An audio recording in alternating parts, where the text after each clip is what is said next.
نحمده ونسلم على رسوله الكريم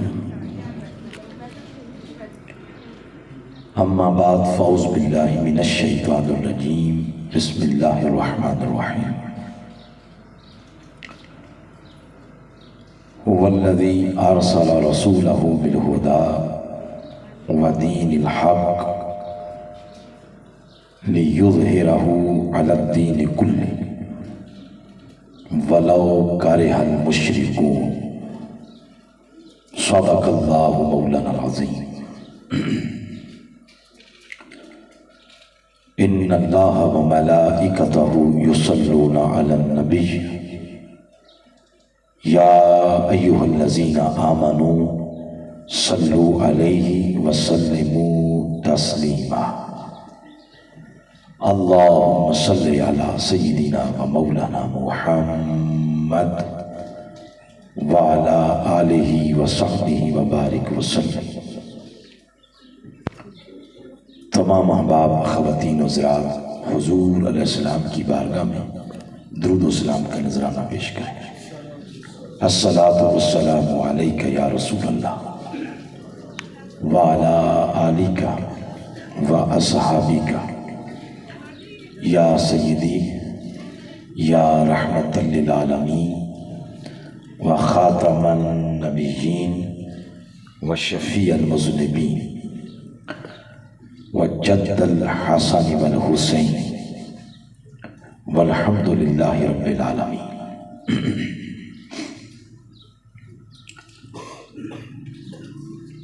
انتہائی قابل تکریم سادات گرامی قدر، معزز علماء کرام،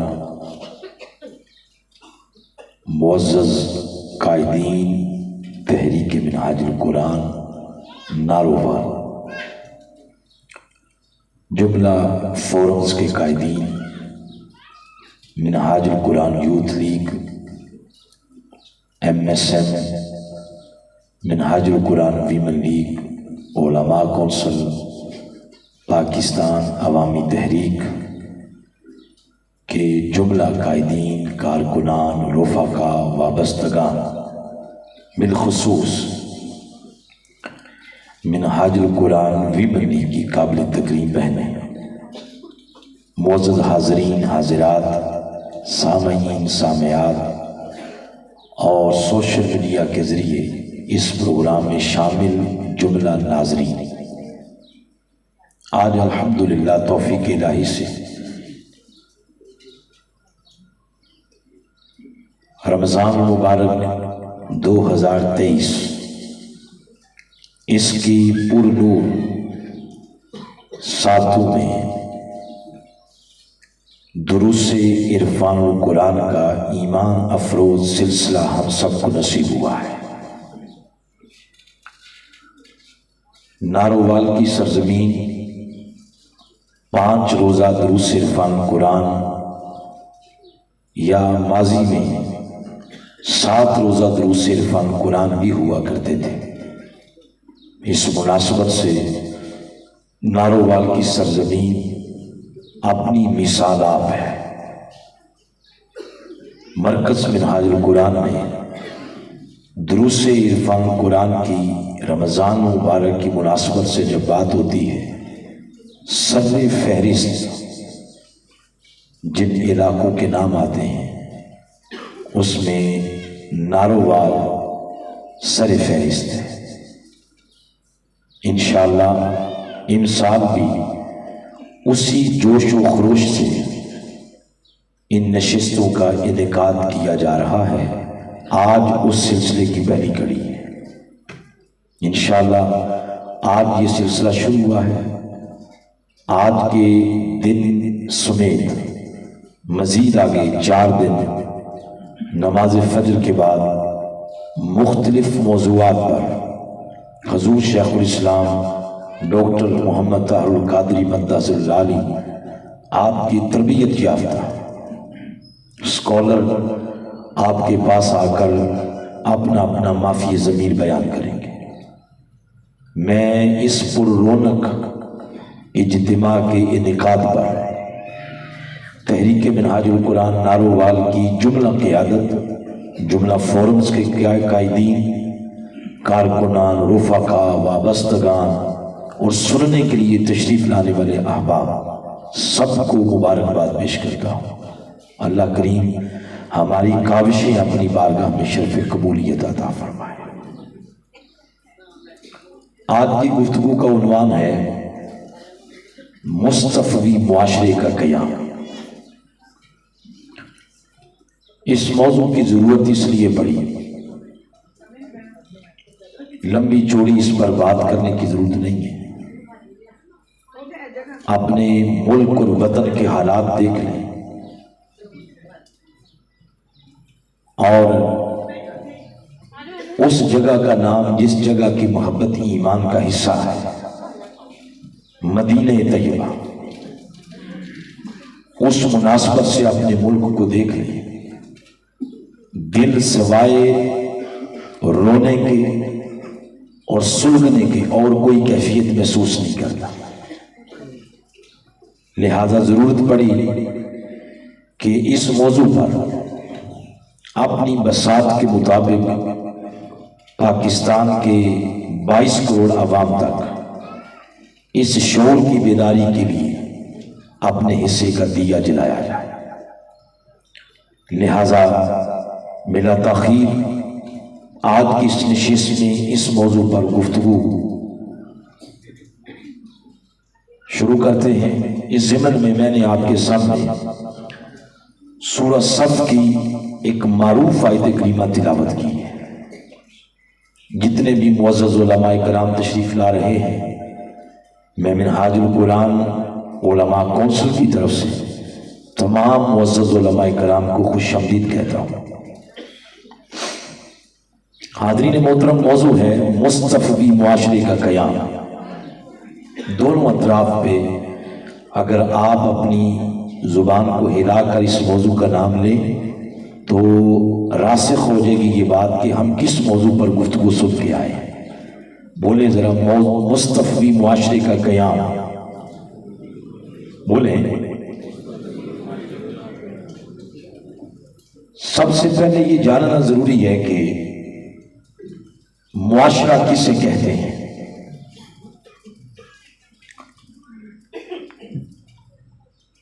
یاد رکھیں، معاشرہ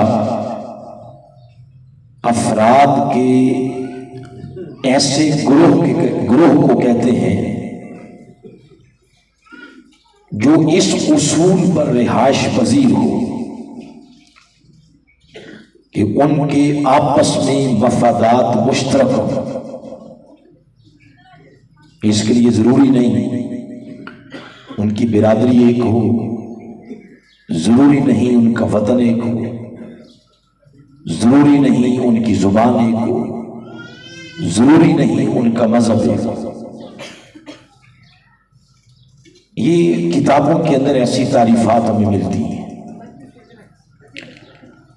جتنی بھی معاشرے کی کوئی اچھی سے اچھی تعریف کر لیں، حضور نبی اکرم صلی اللہ علیہ وآلہ وسلم کے قائم کردہ معاشرے سے قبل تاریخ انسانیت کے اندر کوئی معاشرہ ایسا نہیں ملتا جس کو ہم ایک اچھا معاشرہ کہہ سکیں۔ اگر تاریخ انسانیت پر ایک طائرانہ سی نظر آپ ڈالیں تو حضور نبی اکرم صلی اللہ علیہ وآلہ وسلم سے قبل دنیا میں بڑے بڑے 9 معاشرے ہمیں ملتے ہیں۔ حضور علیہ الصلوۃ والسلام کی آمد سے قبل ایک معاشرہ ہمیں ملتا ہے تاریخ انسانیت کے اندر جسے سمیری معاشرہ کہتے ہیں۔ ایک معاشرہ ہے ہندی معاشرہ، یہ ہمارے اس علاقے کی مناسبت سے۔ ایک رومی معاشرہ، ایک یونانی معاشرہ، ایک مصری معاشرہ، ایک ایرانی معاشرہ، ایک بازنطینی معاشرہ، ایک فونیکی معاشرہ، ان 9 قسم کے معاشرے آپ الصلوۃ والسلام کی تشریف آوری سے قبل ہمیں ملتے ہیں، وہ معاشرے جن کو اپنے مہذب ہونے پر بڑا ناز تھا، اور ان کی تہذیب کیا تھی اور کتنے بڑے مہذب تھے۔ کچھ کامن چیزیں میں آپ کو بتاتا ہوں، آپ اس سے سمجھ جائیں کہ ان کے اندر تہذیب کتنی تھی۔ ان سب معاشروں میں جو کامن چیز تھی وہ یہ تھی، عورتوں اور بچیوں کو زندہ درگور کرنا۔ یہ 9 کے 9 معاشروں میں ہمیں کامن چیز ملتی ہے۔ ان 9 کے 9 معاشروں میں ہمیں یہ نظر آتا ہے کہ والد کے مرنے کے بعد بیٹے ہی اپنی ماؤں کو، یعنی سوتیلی ماؤں کو آپس میں تقسیم کر لیتے اور ان سے نکاح کر لیتے۔ یہ ان معاشروں کے اندر کامن چیز ملتی۔ پھر شراب نوشی عروج پر، عورتوں کا اوریاں رقص، حتیٰ کہ کعبۃ اللہ کا بھی ننگے ہو کے طواف کیا جاتا تھا۔ معاشی زندگی ہم دیکھتے ہیں، سود کی لعنت سابقہ معاشروں میں بڑے عروج پہ نظر آتی ہے۔ چھوٹی چھوٹی باتوں کے لیے اپنی بچیوں کو، بچوں کو اور عورتوں کو گروی رکھ دیتے تھے۔ پھر اگر ہم ایران کو، روم جیسی سپر طاقتوں کو دیکھتے ہیں، ان کا بہترین مشغلہ یہی تھا، چھوٹے چھوٹے ملکوں کو غلامی کی زنجیروں کے اندر جکڑنا۔ آپ ادھر نکل جائیں، بر اعظم افریقہ ہے اور یورپ ہے، ان ریاستوں کو، ان میں یہودی بستے تھے بہت زیادہ، تو ان کو اقوام سے ممتاز ہونے کے باوجود حوث اور اناق کی گرد میں یہ ڈوبے ہوئے نظر آتے ہیں۔ یہ کامن چیزیں ہیں حضور علیہ الصلوۃ والسلام کی تشریف آوری سے پہلے معاشروں کے اندر۔ تو یہ تقریباً 9 قسم کے معاشرے ہیں۔ علامہ اقبال نے بھی غالباً شکوہ کے اندر یا جواب شکوہ کے اندر کچھ معاشروں کی اس طرح بات کی ہے۔ وہ فرماتے ہیں، بس رہے تھے یہیں سلجوق بھی تورانی بھی، اہل چین میں، ایران میں ساسانی بھی، اسی معمورے میں آباد تھے یونانی بھی، اسی دنیا میں یہودی بھی تھے نصرانی بھی۔ گویا اس قسم کے ہمیں معاشرے نظر آتے ہیں آقا علیہ الصلوۃ والسلام کی تشریف آوری سے قبل، مگر یہ سارے معاشرے تہذیب، اخلاق اور تمدن اس روشنی سے مکمل طور پر ناواقف تھے،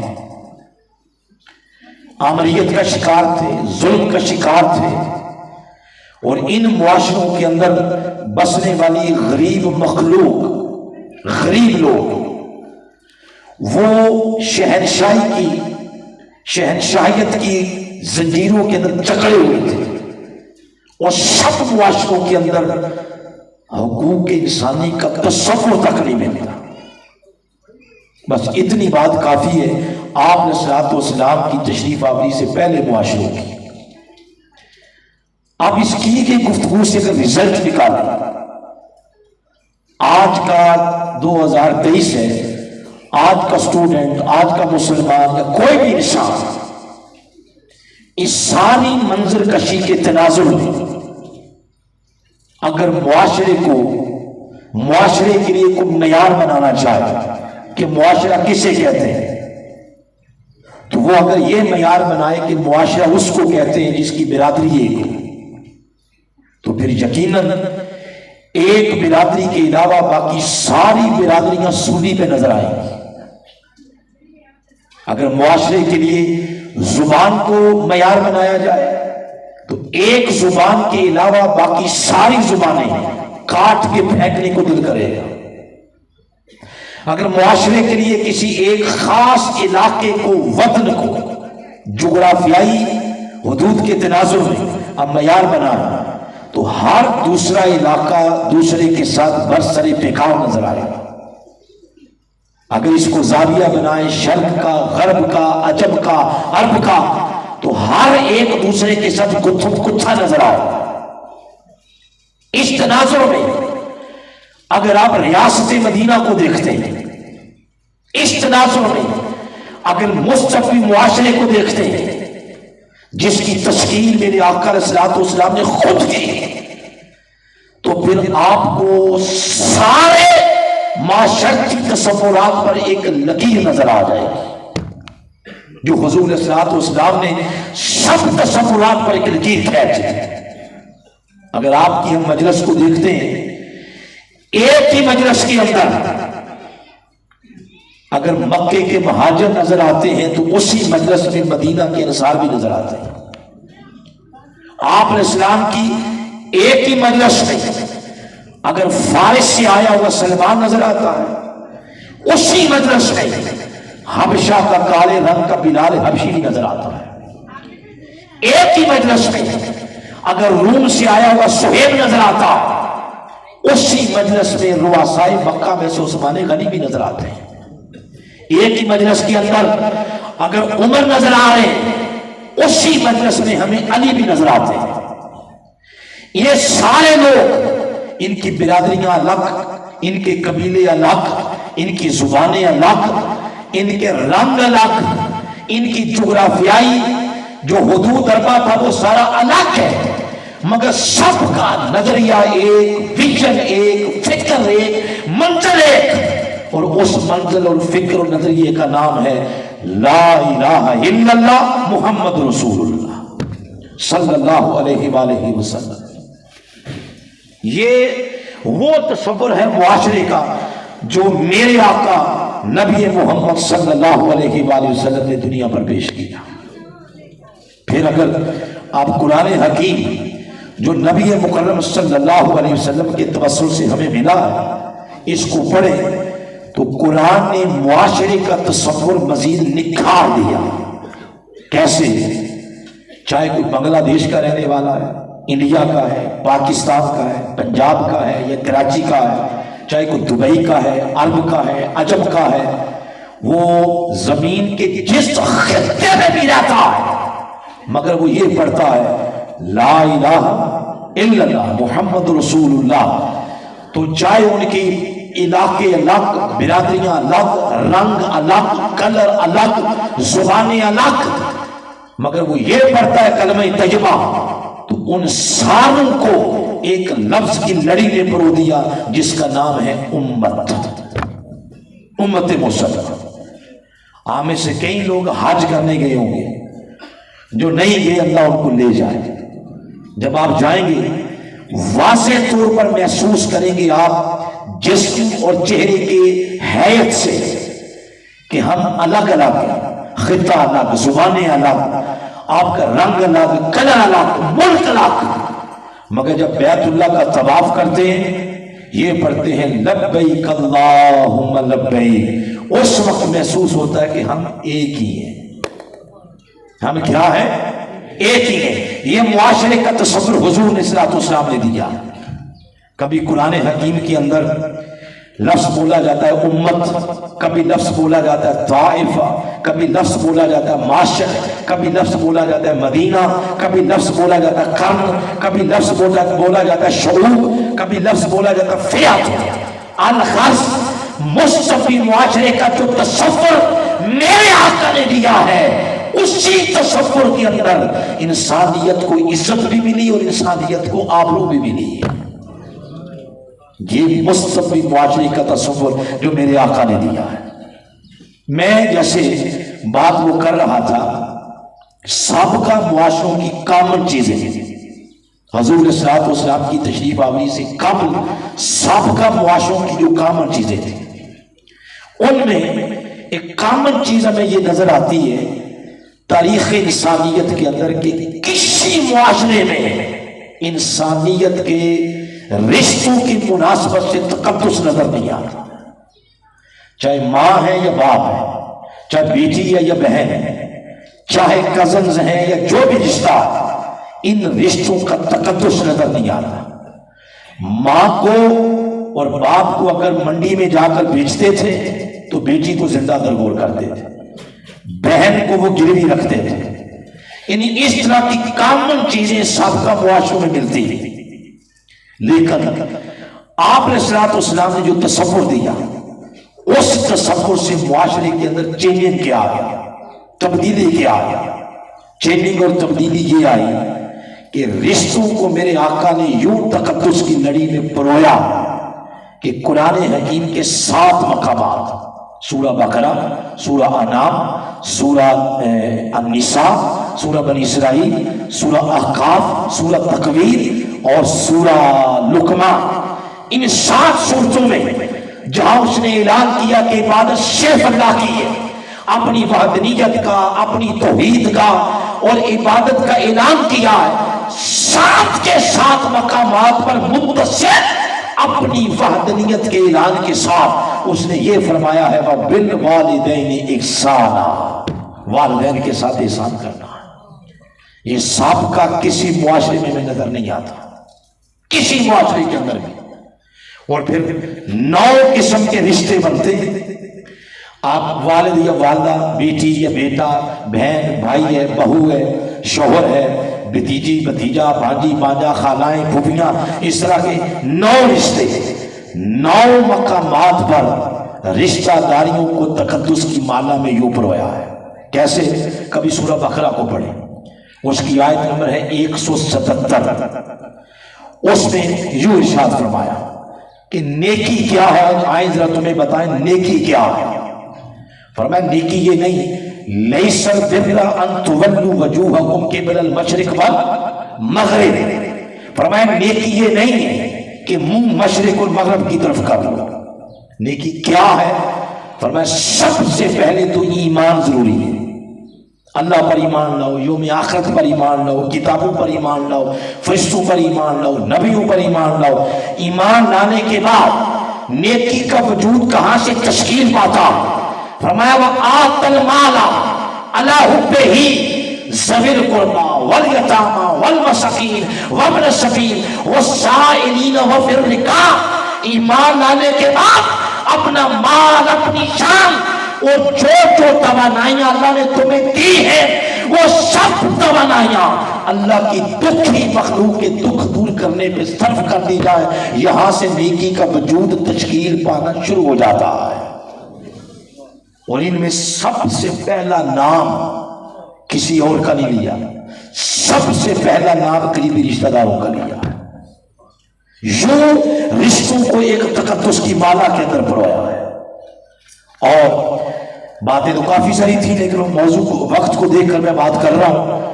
آخری اس زمن میں آخری آقا علیہ السلام کی حدیث سنا کے مہر لگاتے ہیں۔ حضور علیہ السلام نے فرمایا لا يدخل الجنہ قاطع، فرمایا رشتہ داریاں توڑنے والا کبھی بھی جنت میں داخل نہیں ہوگا۔ جو میرے آقا نے مصطفی معاشرے کا تصور دے دیا تو گویا جتنے یہاں آڈینس بیٹھے ہیں آپ کا آپس میں کوئی نہ کوئی تو رشتہ ہے، میاں بیوی، ماں باپ، بیٹا بیٹی، بہن، ان سارے رشتوں کو تاریخ انسانیت کے اندر تحفظ، عزت اور آبرو اگر ملی ہے صرف اس معاشرے میں نظر آتی ہے جس معاشرے کو مصطفی معاشرہ کہتے ہیں۔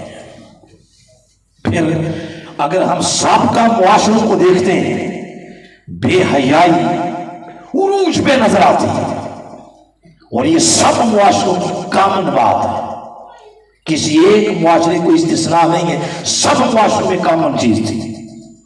اس مناسبت سے جب ہم مصطفی معاشرے کو پڑھتے ہیں تو آقا علیہ السلام نے جو تصور دیا اس سے معاشروں کے اندر چینجیں کیا آئی۔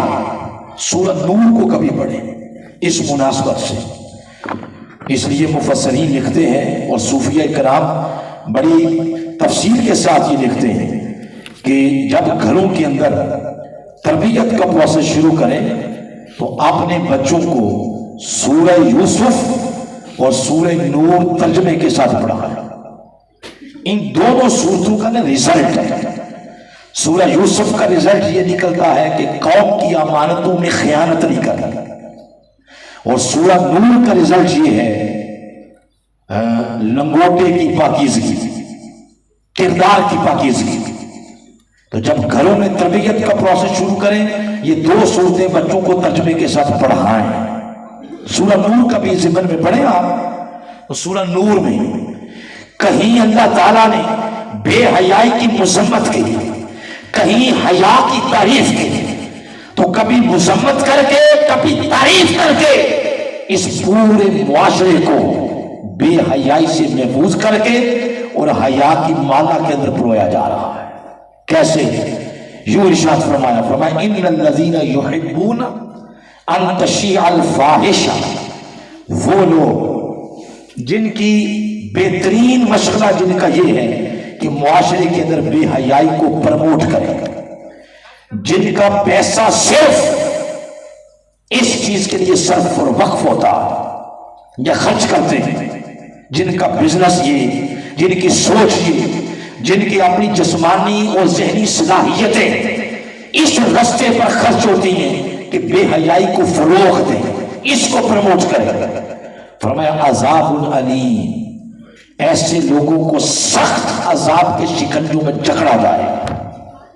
کہیں اس چیز کی مذمت کر کے معاشرے کو پاک کیا جا رہا ہے، اور کہیں یہ فرمایا محبوب آپ اپنے معاشرے کے مومن مردوں سے فرما دیں، کل للمؤمنین، پہلے مردوں کی بات کی، یغضوا من ابصارہم، جب گلیوں میں چلیں تو اپنی نظریں نیچی رکھا کریں۔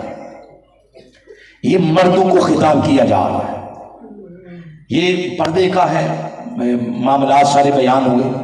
ہمارے یہاں جب یہ بات شروع کی جاتی ہے، یہ چیپٹر شروع کیا جاتا ہے، تو کہتے ہیں یہ اچھا یہ عورتوں کا مسئلہ ہے۔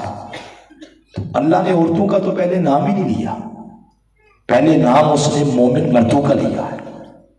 پھر ان کو فرمایا آگے وَيَحْفَظُ فُرُوجَهُمْ، اپنی شرمگاہوں کی حفاظت کریں۔ شرمگاہوں کی حفاظت کرنے کا معنی کیا ہے؟ مفسرین اس پر لکھتے ہیں کہ یہ جو اندر انسان کے جنسی اور سفلی جذبات ہوتے ہیں، ان کی تسکین کے لیے حلال رستہ اپنانا، اس کا معنی یہ ہے، اور حرام رستے سے گریز کرنا۔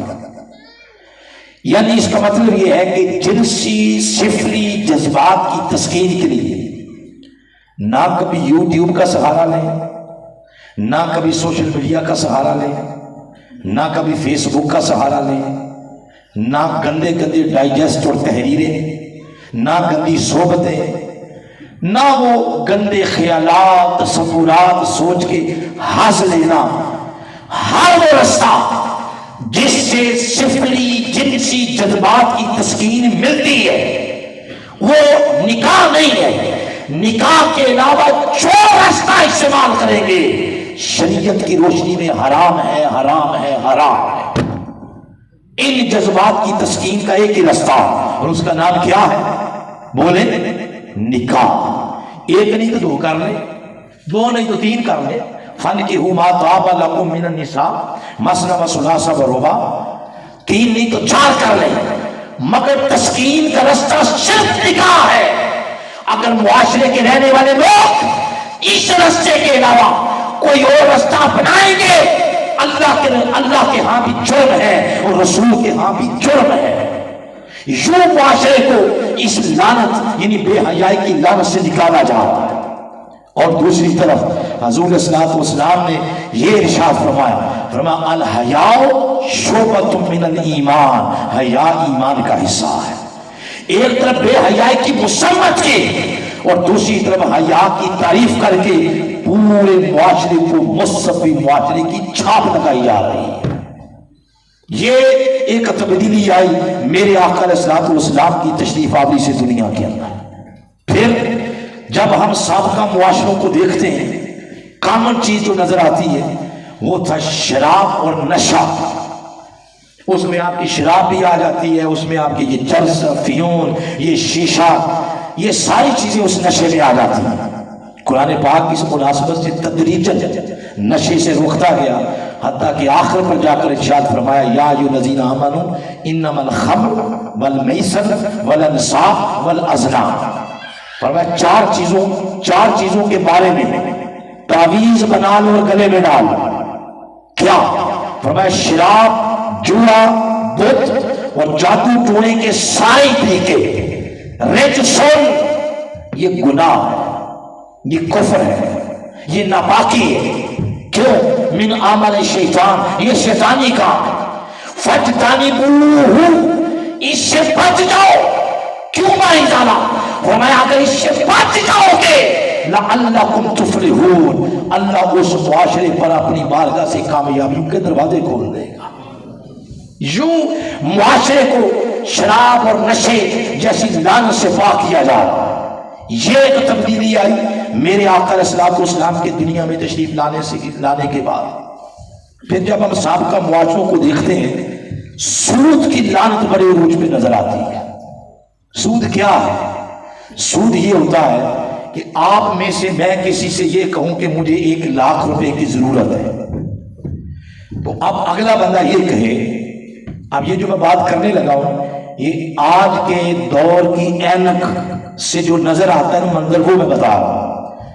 پھر وہ اگلا بندہ یہ کہے گا کہ آج ڈالر ہے، فار ایگزامپل آج ڈالر ہے 250 روپے، تو میں آپ کو دے رہا ہوں 1,00,000 روپیہ، تو مہینے بعد ڈالر 300 ہو جائے تو مجھے کیا فائدہ ہے؟ تو لہذا ایسا کریں کہ میں مہینے بعد 1,10,000 لوں گا، وہ جو 10,000 ہے نا اس کا نام سود ہے۔ یہ ہے سود، وہ جو ایکسٹرا لے رہا ہے، پھر وہ ایکسٹرا لے کر کہتا کیا ہے؟ کہتا یہ برکت ہے، بڑی اللہ نے برکت دی، 20,000 مل گیا، 30,000 مل گیا، بڑا خوش ہوتا بندہ کہ اللہ نے بڑی برکت دی، کاروبار چل پڑا۔ اس مناسبت سے آپ قرآن حکیم کو کبھی پڑھیں۔ آقا علیہ السلام جو تعلیمات لے کے آئے، آیت نمبر 275 اور 276، بات تو بڑی تفصیل سے کی ہے، میں صرف آپ کو ترجمہ سناتا ہوں۔ ارشاد فرمایا الذین یاکلون الربا، وہ لوگ جو سود کھاتے ہیں، جو یہ کہتے ہیں کہ 1,00,000 دیا تھا اور ملا کتنا؟ 1,10,000، وہ جو 10,000 کو کہتے ہیں نا بڑی برکت ہوئی۔ قرآن فرماتا ہے یہ جو لوگ سود کھا رہے ہیں قیامت کے روز یہ اپنے پاؤں پہ کھڑے نہیں ہو سکیں گے۔ الا کما یقوم الذی یتخبطہ الشیطان من المس، فرمایا یہ اس بندے کی طرح قیامت کے دن نظر آئیں گے جس کو شیطان نے چھو کے بولا کر دیا ہو، پاگل کر دیا ہو۔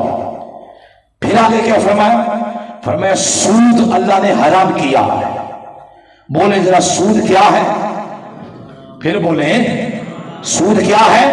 حرام، اور جس شے کو حلال کیا وہ تجارت ہے۔ پھر آگے فرمایا یمحق اللہ الربا، سود جہاں بھی آتا ہے، چاہے وہ گھر ہو، چاہے وہ سوسائٹی ہو، چاہے وہ ملک ہو، چاہے وہ معاشرہ ہو، جہاں بھی سود کی لعنت آتی ہے وہاں سے برکت ختم ہو جاتی ہے۔ برکت کہاں آتی ہے؟ فرمایا یرب الصدقہ، برکت وہاں آتی ہے جہاں صدقات و خیرات کیا جاتا ہے، وہاں برکت آتی ہے۔ آپ اپنے معاشرے کو اگر مستقبلی معاشرے کی جھلک اس معاشرے میں پیدا کرنا چاہتے ہیں تو پھر سود کی بجائے اس کو رواج دیں۔ کیا؟ وہ ہے قرض حسنہ۔ بولے یہ ٹرم، یہ قرآن کی ٹرم ہے، حدیث کی ٹرم ہے، مستقبلی معاشرے کی ٹرم ہے، قرض حسنہ۔ قرض حسنہ یہ ہے کہ 1,00,000 روپیہ دیا ہے اور واپس بھی کتنا لینا ہے؟ 1,00,000 لینا۔ آپ اگلے کی مجبوری کا ناجائز فائدہ نہ اٹھائیں، اس کے دکھ اور تکلیف کی گھڑی میں اس کا دکھ دور کریں۔ میرے آقا فرماتے ہیں جو شخص اس دنیا میں کسی کی ایک تکلیف دور کرتا ہے قیامت کے دن میرا رب اس کی 100 تکلیفیں دور کرے گا۔ سیدنا ابو ہریرہ فرماتے ہیں معراج کی رات حضور نبی اکرم صلی اللہ علیہ وآلہ وسلم آپ فرماتے ہیں کہ میں نے جب جنت بھی دیکھی دوزخ بھی دیکھی تو دوزخ کا میں نے ایک منظر یہ دیکھا، کچھ لوگوں کے پیٹ لٹکے ہوئے ہیں، ان پیٹوں کے اندر سانپ ہیں، دور سے نظر آتے ہیں، اور سانپ ان کو ڈستے ہیں، اور جب وہ ڈستے ہیں تو وہ چیخیں مارتے ہیں، ان کی چیخوں سے جہنم پھیل جاتی ہے۔ حضور نے پوچھا جبریل یہ بدبخت کون ہے؟ تو جبریل نے عرض کیا حضور یہ سود خور ہے۔ اور پھر آپ نے فرمایا سود میں 70 گناہ ہیں، سب سے ہلکا گناہ وہ سود خور ایسے ہی ہے جیسے اس نے اپنی ماں کے ساتھ منہ کالا کیا ہے۔ یوں سود کی مذمت کر کے اس پوری سوسائٹی کو سود جیسی لعنت کی زنجیروں سے میرے آقا علیہ الصلوۃ والسلام نے آزاد کروا دی۔ پھر سابقہ اگر ہم معاشروں کو دیکھتے ہیں تو حضور کی تشریف آوری سے پہلے تجارت کمی بیشی کا شکار تھی، کم تولنا اور کم ماپنا یہ سارے معاشروں کے اندر نظر آتا، چاہے ہندی معاشرہ، چاہے ایرانی معاشرہ، چاہے مصری معاشرہ، چاہے وہ یونانی معاشرہ تھا، چاہے وہ ہندی معاشرہ ہے، سمیری معاشرہ ہے، باستینی معاشرہ ہے، فونیکی معاشرہ ہے، سب معاشروں کے اندر یہ لعنت بھی بڑے عروج پہ نظر آتی ہے۔ لیکن جس معاشرے کو حضور علیہ الصلوۃ والسلام خود تشکیل دے رہے ہیں اس میں آ کے پہلا اعلان یہ کیا، فرمایا اللہ تطغوا فی المیزان، خبردار تولنے اور ماپنے میں ڈنڈی نہیں مارنے، وَأَقِيمُوا الْوَزْنَ بِالْقِسْطِ، عدل و انصاف کے ساتھ تولو، وَلَا تُخْسِرُوا الْمِيزَانَ، تولنے اور ماپنے میں کمی بیشی نہ کرو۔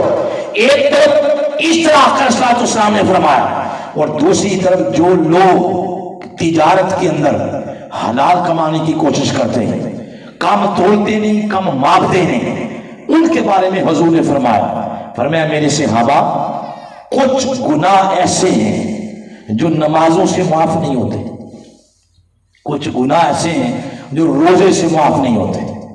صحابہ نے پوچھا حضور اس کا مطلب ہے وہ بڑے بڑے گناہ ہیں، وہ گناہ کس سے معاف ہوتے ہیں؟ فرمایا جب بندہ گھر سے نکلتا ہے حلال کمانے کی نیت سے، تو حلال کمانے میں جو مصائب آتے ہیں، جو مصیبتیں پیش آتی ہیں، ان کو بندہ خندہ پیشانی سے برداشت کرے، اس کے صدقے اللہ وہ گناہ معاف کرتا ہے جو نماز روزے سے معاف نہیں ہوتے۔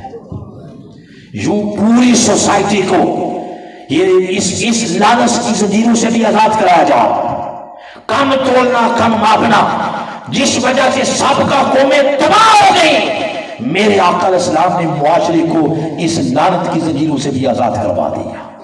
یہ چینجنگ آئی حضور علیہ الصلوۃ والسلام کی دنیا میں تشریف آوری کے بعد۔ پھر رہنا کیسے ہے معاشروں کے اندر، گاؤں ہے، محلہ ہے، سوسائٹی ہے، پنڈ ہے، شہر ہے، ملک ہے، رہنا کیسے وہ بھی کچھ آداب دیے۔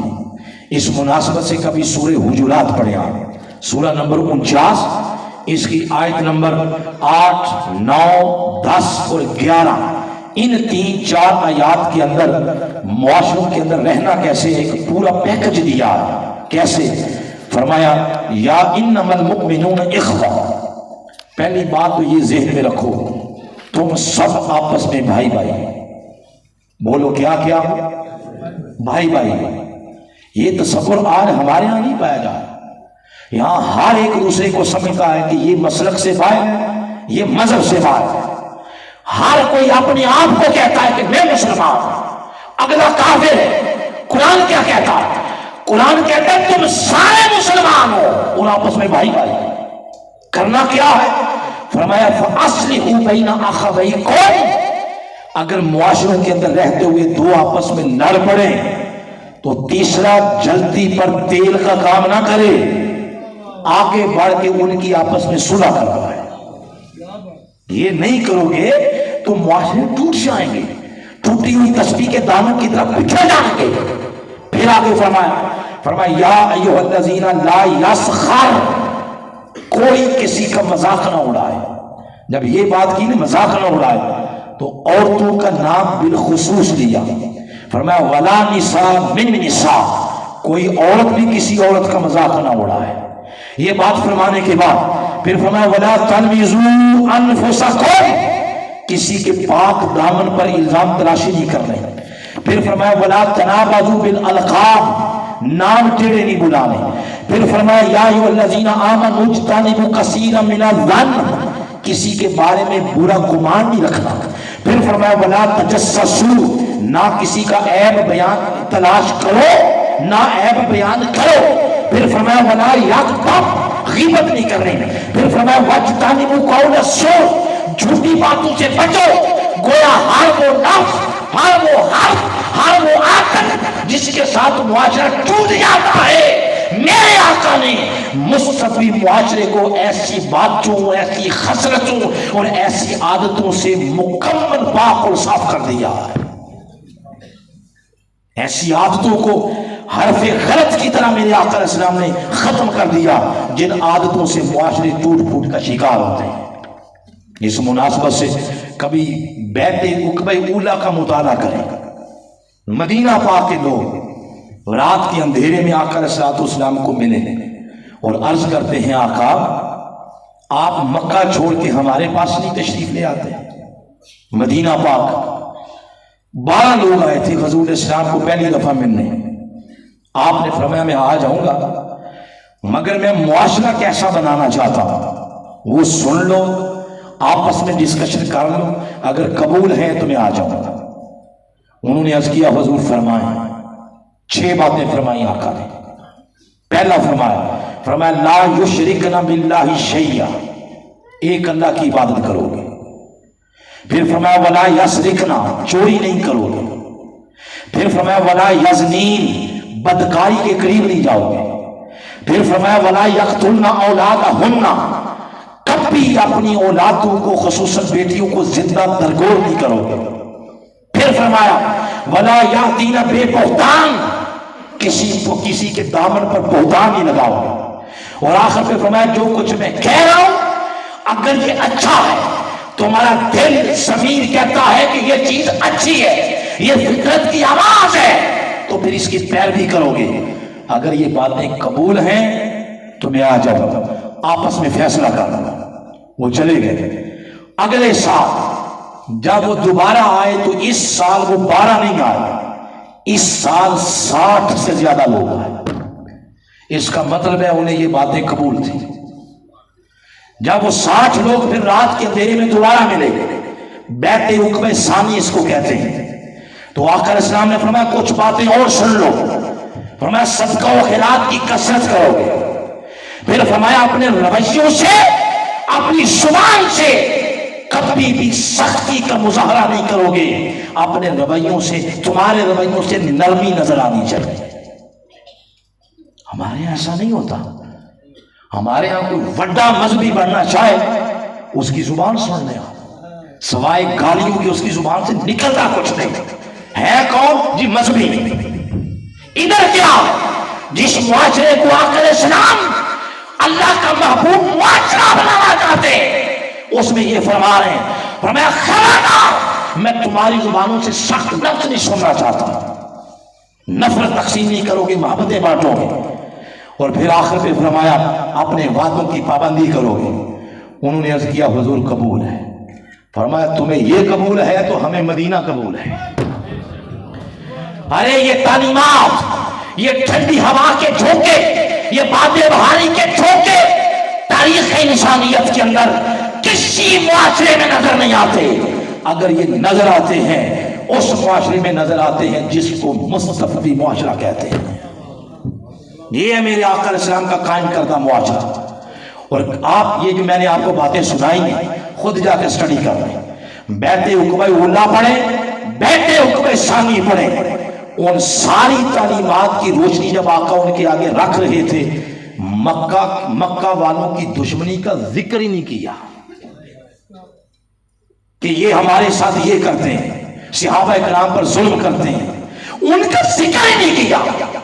گویا وہ جو ذاتی کلیش تھی، وہ انتقام لینے کے انسان کے اندر ہوتا ہے نا، وہ ایک جذباتی کیفیت ہوتی ہے، اس کا ذکر ہی نہیں کیا۔ یہ ہے میرے مصطفیٰ کا ظرف، یہ ہے حضور علیہ السلام کا ظرف، یہ ہے مصطفی معاشرے کی ایک جھلک۔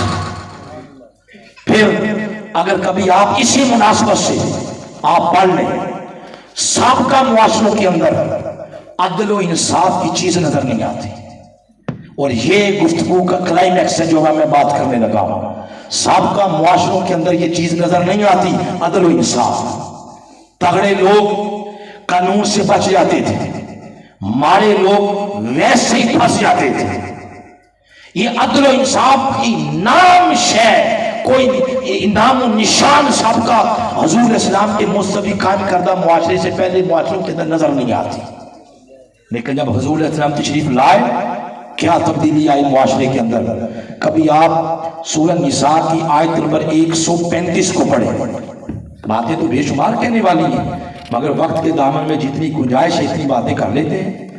آیت نمبر 135 کبھی پڑھیں، اس کے اندر عدل و انصاف کی ترغیب دلاتے ہوئے کیا بات ارشاد فرمایا یا ایھا الذین آمنوا کونوا قوامین، اے ایمان والو تم طاقت کے ساتھ، مضبوطی کے ساتھ عدل و انصاف قائم کرنے والے بن جاؤ۔ اگلی بات بڑی سننے والی ہے۔ آج آپ کی فیصل صاحب، محترم ذوالفقار صاحب، ہمارے جتنے قائدین ہیں، آپ کی پہلی نشست کے اندر اتنا دل خوش ہوا کہ کرسیاں آپ کی ختم ہو گئی، بندے پیچھے کھڑے، زندہ باد تحریک منہاج القرآن نعرہ دروس عرفان قرآن کی مناسبت سے جب نام آتا ہے پہلا تصور ہی ناروال شکل گڑھ کا ہمارے ذہنوں میں آتا ہے۔ اللہ پاک آپ کی کاوشوں کو یوں اپنی بارگاہ میں قبول کرے کہ حضور اسلام کے مکھڑے کی آپ کو زیارت عطا فرمائے۔ میں جو بات عرض یہ کرنا چاہتا ہوں کہ عدل و انصاف کی جب بات کی تو کیا فرمایا شہداء للہ، عدل و انصاف قائم کرنے کی مناسبت سے جب تمہیں گواہی دینی پڑ جائے تو گواہی برادری کے لیے نہیں دینی۔ ہمارے ہاں گواہی برادری کے لیے دی جاتی ہے نا، راجے کہتے ہیں چودھری، جٹ، گجر، گوندل، چیمے، وڑائج، یعنی یہ جتنی برادریاں ہیں تو کہتے ہیں جی برادری کا بندہ پھنس گیا ہے اور عزت بےعزتی کا معاملہ ہے تو گواہی دینی ہے، تو گواہی دی جاتی ہے برادری کے لیے، چاہے جھوٹی ہے یا سچی۔ ادھر کیا فرمایا؟ مستوی معاشرے میں ایسا نہیں چلتا، فرمایا شہداء للہ، گواہی دینی ہے تو اللہ کے لیے دینی ہے۔ فرمایا وہ جب گواہی دو گے وَلَوْ عَلَىٰ أَنفُسِكُمْ، ہو سکتا ہے وہ تمہارے خلاف جا رہی ہے، ہو سکتا ہے اول والدین، تمہارے والدین کے خلاف جا رہی ہے، ہو سکتا ہے والاقربین، تمہارے قریبی رشتہ داروں کے خلاف جا رہی ہے۔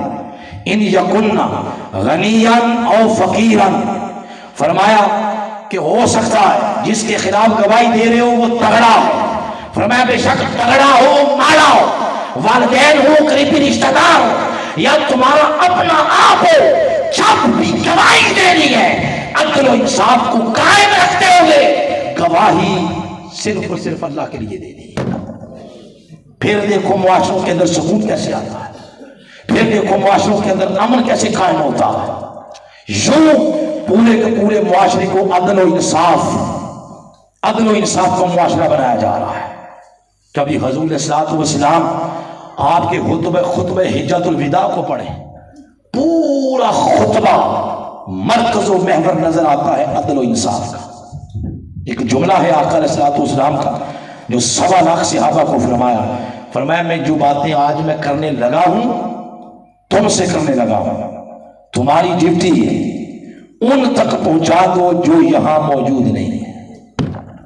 گویا قیامت تک جو پڑھیں گے لا الہ الا اللہ محمد رسول اللہ یا دوسرے لوگ، فرمایا سب تک میرا پیغام پہنچا دو۔ کیا فرمایا؟ میں آج نئے عالمی نظام کا اعلان کر رہا ہوں، اس مقام پہ کھڑے ہو کے سابقہ دور جاہلیت کی ساری رسمیں ان کو میں اپنے قدموں کے نیچے روند کے جا رہا ہوں۔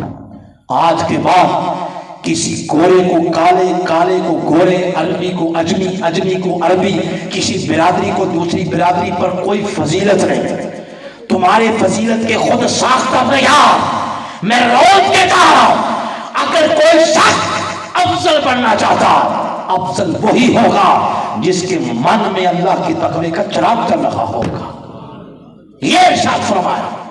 پھر عورتوں کے حقوق دیے، میاں بیوی کے حقوق دیے، حکمرانی کے اصول دیے، قانون کی پابندی کیسے کرنی ہے وہ اصول دیے، پورے معاشرے کو جس معاشرے کے تصور کے اندر پرویا جا رہا مصطفی معاشرہ، یہ تصور سابقہ کسی معاشرے میں نظر نہیں آتا، نظر آتا ہے تو صرف محمد مصطفیٰ کے معاشرے میں نظر آتا ہے۔ یہ ہے میرے آقا کا قائم کردہ معاشرہ، مصطفی معاشرہ۔ بولے ذرا دونوں اطراف سے، کون سا معاشرہ؟ مصطفی معاشرہ۔ اسی معاشرے کو خلافت راشدہ کے ادوار میں لے کر آگے بڑھا گیا، اسی معاشرے کو انہی خطوط پر معاشرے کی جو ہے وہ تعمیر کی گئی۔ اور جب خلافت راشدہ کو ہم دیکھتے، سیدنا صدیق اکبر کے 2 سال اور 6 مہینے، سیدنا فاروق اعظم کے 10 سال، سیدنا عثمان غنی کے 12 سال، مولا کائنات کے 5 سال اور حضرت امام حسن علیہ السلام کے 6 سال، یہ بن گئے کتنے؟ 30 سال۔ میرے آقا نے فرمایا خلافت 30 سنہ، خلافت میرے بعد 30 سال ہو گئے۔ اس زمن میں 2 سال 6 ماہ سیدنا صدیق اکبر کے، 10 سال فاروق اعظم، 12 سال عثمان غنی اور 5 سال مولا علی، ان کو جمع کریں تو یہ بنتے ہیں 29.5 سال۔ کتنے؟ حضور نے کیا فرمایا؟ 29.5 یا 30؟ بولو، یہ کچھ 29.5 اور 30 میں فرق بھی ہے یا کوئی فرق نہیں؟ پورے 6 مہینے کا فرق ہے۔ یہ 30 سال تب بنتا ہے جب 6 مہینے امام حسن علیہ السلام کے شامل کریں، یہاں آ کے خلافت راشدہ ختم ہو جاتی ہے۔ اس کے بعد خلافت راشدہ نہیں ہے۔ کوئی شخص امام حسن کے بعد کسی کو خلیفہ ثابت کرنے کی کوشش کرے گا، وہ بدبخت اپنے پاؤں پہ کلہاڑی مار رہا ہے۔ امام حسن کے بعد خلافت ختم ہو گئی، اس کے بعد یا جانشینی نظر آتی ہے یا ملوکیت نظر آتی ہے، یہاں پہ آ کے خلافت ختم ہو گئی ہے۔ آخری خلیفہ مسلمانوں کے حضرت امام حسن علیہ السلام تھے۔ بتانا یہ چاہتا ہوں، اس خلافت راشدہ میں ہر لمحہ ہر لحظہ مصطفی معاشرے کی بقا اور مسلمانوں کے فلاح میں یہ 30 سالہ خلافت راشدہ کا دور گزرا ہے، کیونکہ یہی وہ معاشرہ تھا جو براہ راست جس کی تعلیم و تربیت حضور صلی اللہ علیہ وسلم نے کی تھی۔ اس کے بعد جب خلافت راشدہ ختم ہوئی، اس کے بعد معاملات خراب ہو گئے، کہیں ملوکیت نظر آتی ہے تو کہیں جانشینی نظر آتی ہے، لیکن حق و باطل کی کشمکش تب بھی جاری ہے۔ 1450 سال کو اگر ہم دیکھتے ہیں تو کہیں نظر آتا ہے یزید پلید لعین کافر، وہ نظر آتا ہے، اپنی گندی سوچ اس کے ذریعے مصطفی معاشرے کے تصور کو گدلا کرتے ہوئے اگر وہ نظر آتا ہے تو مصطفی معاشرے کی کوکھ میں پلنے والا فاطمہ کا شہزادہ حسین بھی نظر آتا ہے۔ اگر ہمیں بنو امیہ کے ظالم جابر اور حفص میں لٹھے ہوئے حکمران نظر آتے ہیں تو حضرت عمر بن عبدالعزیز بھی نظر آتے ہیں، جنہوں نے حضرت سیدنا فاروق اعظم کے دور کی یاد تازہ کروا دی۔ گویا بتانا یہ مقصد ہے، 1450 سال کی تاریخ میں اگر کہیں تخریب کار نظر آتے ہیں تو کہیں تعمیر کرنے والے بھی نظر آتے ہیں، اگر معاشرے کے حالات خراب کرنے والے نظر آتے ہیں تو حالات سنوارنے والے بھی نظر آتے ہیں۔ اسی تناظر میں اگر آج اس معاشرے کو دیکھ لیں جس معاشرے میں ہم بیٹھے ہیں، اس کا جائزہ لے لیں۔ اب ذرا ایک بات آپ سے پوچھتا ہوں پھر آگے بڑھتا ہوں، بتائیں ذرا جب اس معاشرے کی ہم بات کریں تو ڈنڈی ماروں یا ایمانداری کے ساتھ بیان کروں؟ بولیں، اگر یہ ایمانداری والی باتیں نہ ہوئیں آپ کو اجازت ہے اتار دیں نیچے۔ بتائیں، یہ جو معاشرہ ہے آج جس معاشرے میں ہم جی رہے ہیں، اس معاشرے کو دیکھ کے یوں ہی محسوس نہیں ہوتا کہ یہ حضور کی تشریف آوری سے پہلے والے معاشروں کی طرح نظر آتا ہے؟ کیا یہ سچ ہے یا جھوٹ ہے؟ بولو، تھوڑی سی منظر کشی کرتے ہیں اس معاشرے کے کرپٹ گندے زانی لوگ لفظ سیاست کے ذریعے ہم پر مسلط ہیں، جن کی وجہ سے پورے نظام پاکستان پر سوالیہ نشان ہے۔ عدل و انصاف پاکستانی معاشرے اور عدالتوں سے ختم ہو چکا ہے۔ ایک زندہ مثال، وہ ایک بیٹی ہے، بچی ہے ہماری بسمہ، وہ 8-10 سالوں سے رو رہی ہے کہ مجھے صرف یہ بتا دو میری ماں کو مارا کس نے۔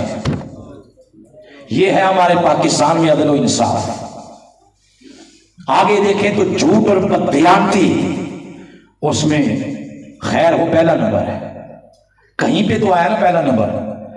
22 کروڑ عوام کو انٹرنیشنل لیول پہ لوگ کہتے ہیں چوروں کا ملک، بددیانتوں کا ملک۔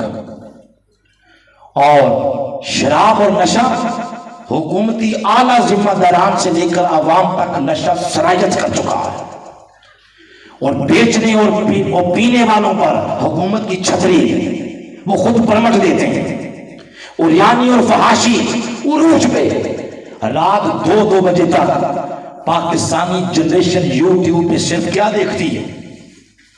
وہ جب ریٹنگ نکالی جاتی ہے نا، ریٹنگ، تو گندی فلموں یا مناظر کی ریٹنگ پاکستان میں اول نمبر پہ ہے۔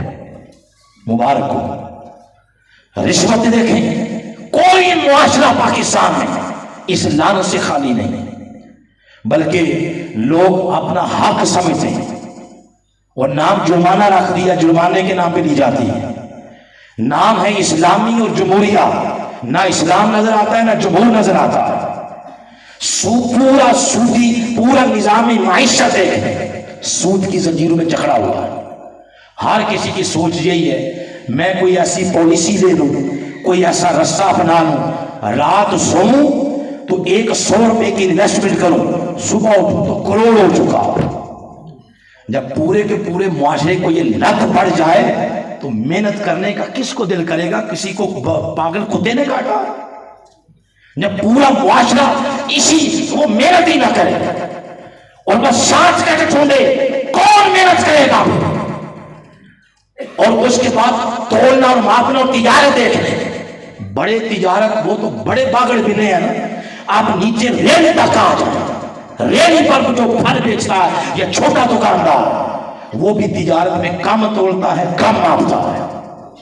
یہ ساری چیزیں میں نے جو آپ کو بیان کی، اے میرے خواتین و حضرات، اللہ کی ذات کی قسم ہے، یہ ساری خرابیاں وہ ہیں جن خرابیوں کی وجہ سے سابقہ قوموں پر عذاب آئے تھے۔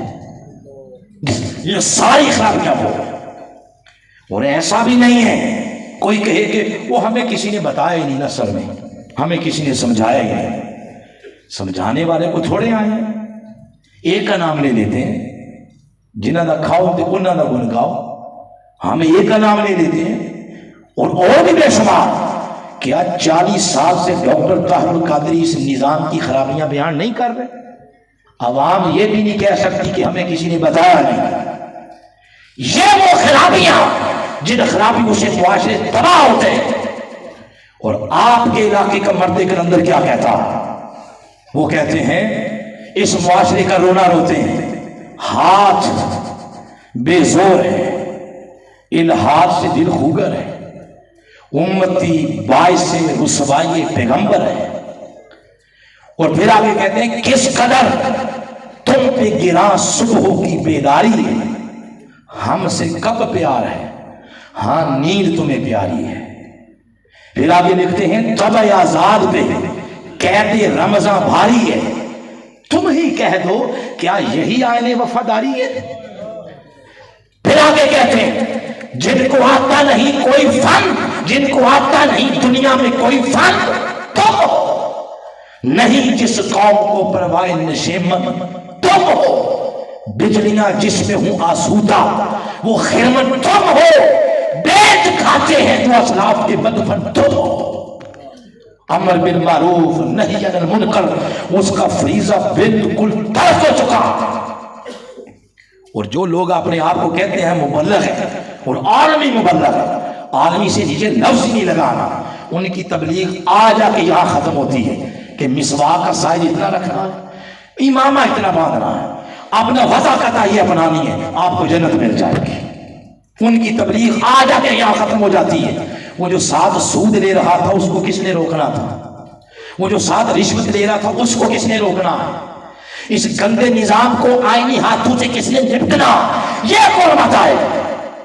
واعظ قوم کی وہ پختہ خیالی نہ رہی، برق طبعی نہ رہی، شعلہ مقالی نہ رہی، رہ گئی رسم اذان، روح بلالی نہ رہی، فلسفہ رہ گیا، تلقین غزالی نہ رہی۔ اب آپ قرآن پڑھ لیں، میں صرف آپ کو اشارہ کر دیتا ہوں۔ قوم ہود کے حالات پڑھیں، نبی کی تعلیمات کا انکار کیا، اللہ فرماتا اغرقناہم، ایک قوم نوح کی بات ہو رہی ہے، فرمایا سب کو ہم نے غرق کر دیا۔ قوم ہود کی بات جب کرتا ہے قرآن، فرماتا ہے ان بدبختوں نے سرکشی کی، نبی کی بات نہ مانی تو اغرقناہم، ان کو ہم نے ہلاک کر دیا۔ قوم صالح کی جب بات کرتے ہیں، 9 بڑی بڑی جماعتیں تھیں، 9 بڑے بڑے سردار، وَكَانَ فِي الْمَدِينَةِ تِسْعَةُ رَهْطٍ، 9 جماعتیں تھیں جو عوام کو حضرت صالح علیہ السلام کی طرف جانے نہیں دیتی تھی۔ پوری پی ڈی ایم تھی، 9 جماعتیں جو صالح علیہ السلام کی بات ماننے سے لوگوں کو منع کرتے تھے۔ اللہ فرماتا ہے ان ظالموں کو ایک خوفناک چنگاڑ کا شکار کر کے ہم نے ان کے کانوں کے پردے ہی پھاڑ دیے، مار دیا سب کو۔ قوم لوط کی آپ بات پڑھ لیں، ان کو اللہ پاک نے غرق کر دیا۔ قوم شعیب کی بات پڑھ لیں، گویا وہ ساری خرابیاں جو سابقہ معاشروں کے اندر نظر آتی ہیں اور تباہ ہوئے جس کی وجہ سے، وہ ساری خرابیاں اس معاشرے میں نظر آتی ہیں۔ کرنا کیا ہے پھر؟ کیا خرابیاں بیان کرنی تھی یا اس کا کوئی حل بھی ہے؟ یاد رکھیں اس کا حل صرف ایک ہے۔ پاکستان بنے ہوئے کتنا عرصہ ہو گیا ہے؟ کتنے سال ہو گئے؟ 75 ہو گئے۔ 75 سال اور ملا لیں، 700 اور ملا لیں، 100 سال بعد بھی کوئی سوال کا جواب ڈھونڈے گا تو ایک ہی ہے، وہ جواب یہ ہے آج اس معاشرے کو دوبارہ مستقبی معاشرہ بنانا پڑے، اور اس کے لیے حال صرف میرے آقا کی سیرت ہے۔ گر گر کے اٹھنا چاہتے ہو، سہارا حضور کی سیرت ہے، اور آپ کی سیرت کے 2 گوشے ہیں، پہلا 40 سال، دوسرا 40 سال کے سے لے کر 63 سال کا۔ 40 سالہ حضور کا ذاتی کریکٹر ہے، ذاتی کردار۔ اگر حضور کا ذاتی کردار بھی تکے، آپ کے ذاتی کردار کو بھی قرآن ڈھمکے کی چوٹ پہ بیان کرتا ہے۔ فَقَدْ لَبِثْتُ فِيكُمْ عُمَرًا مِنْ قَبْلِ أَفَلَا تَعْقِلُونَ۔ گویا اگر کوئی شخص یہ کہتا کہ میں اپنے آپ کو سنبھالوں، معاشرہ اس وقت تک معاشرہ نہیں بن سکتا جب تک ایک ایک فرد اپنے 6 فٹ جسم پر اسلام کی تعلیمات کو نافذ نہیں کرتا۔ جو اپنے آپ کو بدلے بغیر یہ کہے فلاں جماعت آئے گی تو دودھ کی نہریں بہا دے گی، یہ محال، یہ ذہن سے نکال دو، تب تک معاشرے نہیں بدلتے جب تک بندہ اپنے کردار کو نہ سنبھالے۔ یہ حضور کی سیرت کا پہلا حصہ، اور دوسرا حصہ ہے 40 سال کے بعد والا، وہ ہے سٹرگل، وہ ہے محنت، وہ ہے کوشش۔ اکیلے نہیں، اگر دائیں سائڈ پہ ابو بکر نظر آ رہے ہیں تو بائیں سائڈ پہ بلال بھی نظر آ رہے ہیں، اگر دائیں سائڈ پہ علی نظر آ رہے ہیں تو بائیں سائڈ پہ صہیب رومی بھی نظر آ رہے ہیں۔ گویا کبھی سٹرگل کرنی ہے، محنت کرنی ہے پورے معاشرے کو بدلنے کی، تو پھر پوری قوم کو اٹھنا پڑے گا تاکہ اس معاشرے کو تبدیل کیا جائے۔ ہمیں تانے دیتے ہوئے لوگ تھکتے نہیں ہیں، وہ کہاں گئے آپ کے تیر القادری، وہ کہاں گئے آپ کے قائد؟ بتایا تو یہ جائے کہ آپ نے اس سیرت کے مطابق ان کا ساتھ کتنا دیا ہے، آپ نے حضور کی سیرت کو کتنا فالو کیا۔ تب تک کوئی قائد، کوئی لیڈر معاشرے کی کایا نہیں پلٹ سکتا جب تک اس کے ساتھ ایک اتحادی اکثریت اس کا دائیں بائیں دست و بازو بن کے کھڑے نہ ہو جائے۔ اگر مستقبل معاشرہ قائم کرنا چاہتے ہیں تو کم از کم 1 کروڑ عوام کو اٹھنا پڑے گا، جن کی سٹرگل کے نتیجے میں طاغوت کے پرچم نیچے آ جائیں اور مصطفیٰ کے دین کا پرچم سب سے اونچا ہو جائے۔ اس کے لیے آپ کو دعوت ہے، شامل ہو اس مشن کے اندر۔ جب آپ شامل ہوں گے نا تو سیانے لوگ ایک کے ساتھ ایک مل جائے تو 2 نہیں کہتے ہیں، سیانے کہتے ہیں 11 ہو گئے۔ جب تک 11 نہیں بنیں گے تب تک ہم اپنے معاشرے کو بدل نہیں سکتے۔ آؤ، آپ کو دعوت ہے، اس مشن میں شامل ہو کر اپنی توانائیاں اس مشن کے پلیٹ فارم پر صرف کرو۔ یہاں ایک قدم کوئی اٹھاتا ہے